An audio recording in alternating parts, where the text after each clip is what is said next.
Personality is defined as the stable patterns of behavior, including thoughts and emotions, that distinguish one person from another. Can one's personality characterize a criminal or a delinquent? That's the question that we're going to explore. According to psychologist Hans Eysenck, psychosocial traits are stable personality patterns that tend to endure throughout the life course and across social and cultural context. As an individual grows older, his or her personality remains intact, and it's defined by the traits that comprise it. Trait theory links personality to behavior and holds that it is an individual's personality combined with his or her intelligence and natural abilities that determines his or her behavior in a given situation. Eysenck believed that the degree to which extroversion and neuroticism, or emotional stability, are present in an individual accounts for his or her unique personality. Individuals who scored high on extroversion or neuroticism are not easily conditioned or socialized, according to Eysenck, and thus they commit more crimes. Extroversion folks are more carefree, dominant, and venturesome, and they operate with high levels of energy, while our neuroticism people are typically said to be irrational, shy, moody, and emotional.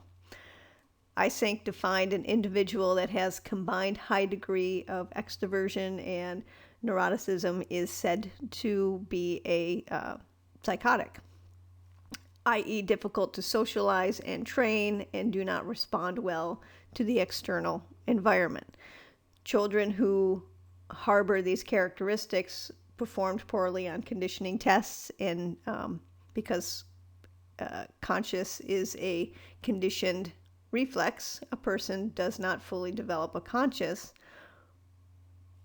If a person does not fully develop a conscious, they will continue to exhibit antisocial behavior. So in essence, criminality can be seen as a personality type characterized by self-centeredness, indifference to the suffering and needs of others, impulsiveness, and low self-control, which taken together can lead to drug abuse and other types of criminal behavior.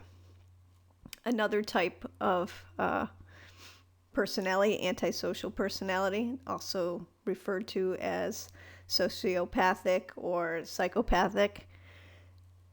Research suggests that criminality may result from a syndrome that is called antisocial personality, which describes criminals as individuals who are basically unsocialized and whose behavior patterns brings them repeatedly into conflicts with society. They are incapable of significant loyalty to individuals, groups, or social values. They are grossly selfish, callous, irresponsible, impulsive, and unable to feel guilt or to learn from experience and punishment. Their frustration for tolerance is low. They tend to blame others and offer plausible rationalizations for their behavior. The causes of antisocial personality are unclear, but are said to include malfunctioning of the central nervous system. It's characterized by low state of arousal, driving one to seek excitement, the lack of love or inability to attach or to form attachments, as well as family dysfunction. Those have been all named as contributing factors. Famous criminals who have been thought to be or diagnosed as such with an antisocial personality: Charlie Manson. If you're not familiar with him, give him a Google. Maybe you will decide to use him as your criminal. He didn't actually kill anybody, but what he did was he manipulated groups of people that were referred to as his followers and convinced them to partake in very brutal murders. Jeffrey Dahmer, the Boston Strangler, his real name is Albert DeSalvo. David Berkowitz, who is the son of Sam. All of those folks involved with killing people. And not to be sexist, I've named all men. Here's a female.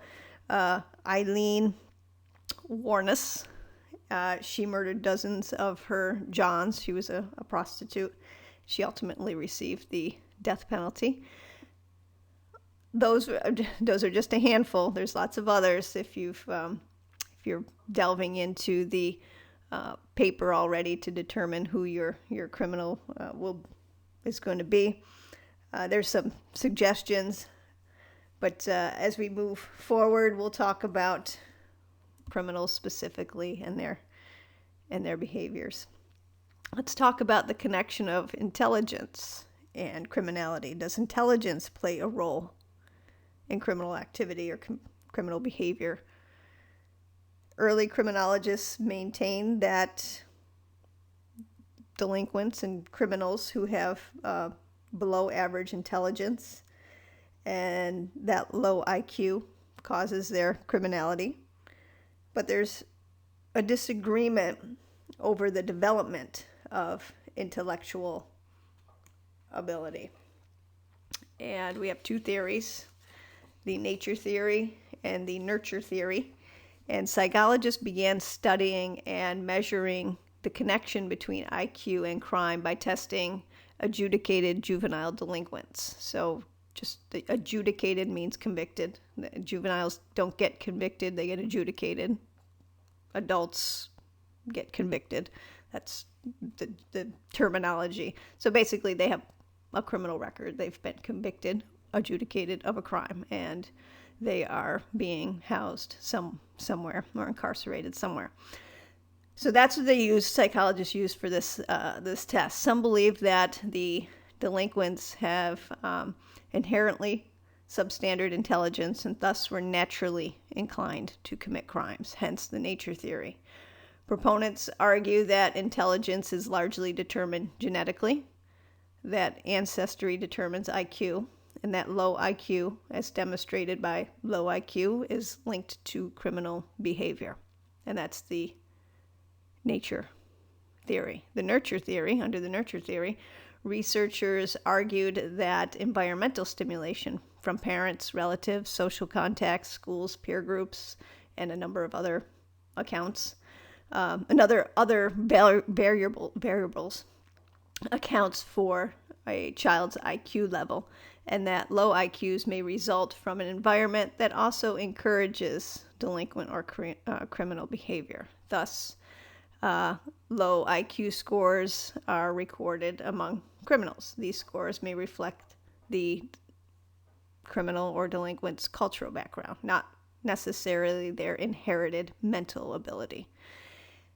And this nature-nurture controversy, this study that I just went over, is from the 1920s and 30s. It still continues today. There are numerous books written about this theory. Another disagreement or debate that's not likely to be resolved anytime soon. What about mental disorders and crime? There are many mental disorders. Does it affect crime?